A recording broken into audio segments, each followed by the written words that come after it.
가처분이란 재판에서 판결을 받기까지 시일이 오래 걸리므로 빠른 시간 안에 임시적인 조치를 해두는 것입니다. 가처분의 한자식 표기는 가처분으로 어떤 대상에 대해서 임시로 처분을 한다는 것입니다. 그러므로 가처분 견적을 받는다고 해서 앞으로 진행할 재판에서 승소한다는 의미는 아닙니다. 가처분은 크게 1. 다툼의 대상에 관한 가처분 신청, 2. 임시 지위를 정하기 위한 가처분 신청으로 나눠집니다. 1. 다툼의 대상에 대한 가처분 신청.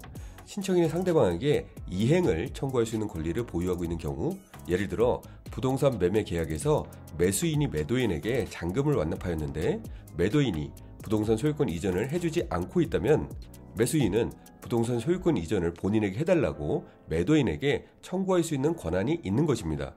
부동산 소유권 이전 청구 소송을 매수인이 매도인을 상대로 제기하는데 판결까지 시간이 오래 걸리므로 부동산 처분을 하지 못하도록 빨리 가처분을 받을 필요가 있습니다. 이럴 경우 부동산 처분금지 가처분 신청을 하게 되고 이게 다툼의 대상에 대한 가처분 신청이라고 할 수 있습니다. 2. 임시의 지위를 정하기 위한 가처분 신청. 회사에서 임명한 이사가 있는데 그 이사가 회사에 대해서 손해를 끼치고 있다면 회사는 이사를 상대로 이사 해임해소를 제기할 수 있습니다. 판결이 나기까지 시간이 많이 소요되므로 그때까지 이사가 계속해서 회사에 손해를 끼친다고 하면 회사의 피해는 회복하기 힘들 수 있습니다.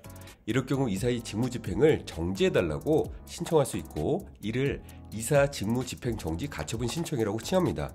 이런 가처분이 임시의 지위를 정하기 위한 가처분 신청이라고 할 수 있습니다.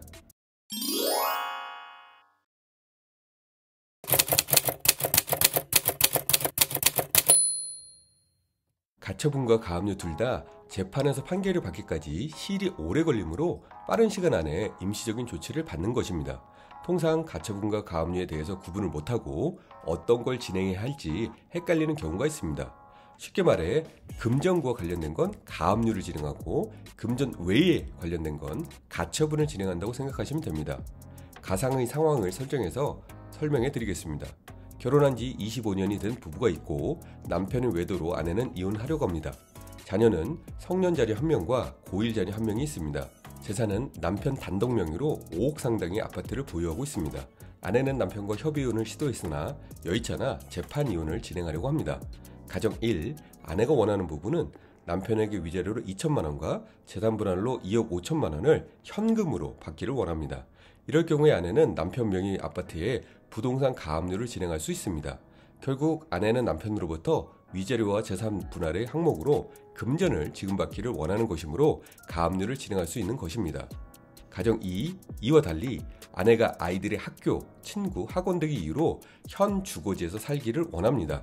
즉 위자료 2천만 원과 재산 분할로 2억 5천만 원을 금전이 아닌 현물인 부동산으로 받기를 원하고 차액은 남편에게 현금으로 지급하려고 합니다.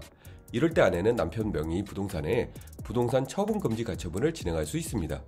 결국 아내는 남편으로부터 위자료와 재산 분할 항목으로 금전이 아닌 부동산 소유권을 이전받기 원하는 것이므로 가처분을 진행할 수 있는 것입니다. 이렇듯 동일인이라고 해도 원하는 부분이 금전 지급이면 가압류, 금전이 아닌 이행 청구권이면 가처분으로 진행하면 됩니다.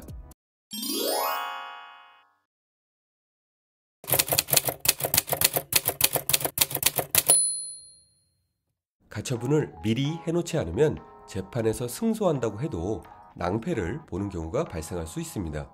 가상의 상황을 설정해서 설명해 드리겠습니다. 가정 1. 임대차 기간 동안 임차인이 차임을 지급하지 않아 임대차 보증금도 다 까먹은 상황이 발생했습니다. 임대인은 임차인에게 부동산을 비워줄 것과 밀린 차임을 지급할 것을 요구했으나 임차인은 계속해서 부동산을 점유하고 있는 상황입니다.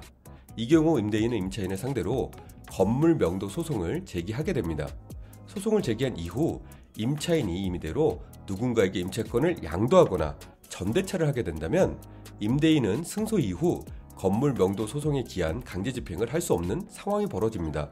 왜냐하면 판결문에 임차인은 임대인에게 건물을 인도하라고 적혀 있는데 임차인이 아닌 다른 사람이 건물을 점유하고 있으므로 해당 판결문으로는 새로 점유하고 있는 사람을 상대로 건물을 비우도록 권리를 행사할 수 없습니다. 그렇기 때문에 소송을 진행하면서 현재 점유하고 있는 임차인을 상대로 점유 이전 금지 가처분을 진행해서 임차인이 함부로 점유 부분을 타인에게 이전하지 못하도록 막아놓을 필요가 있는 겁니다.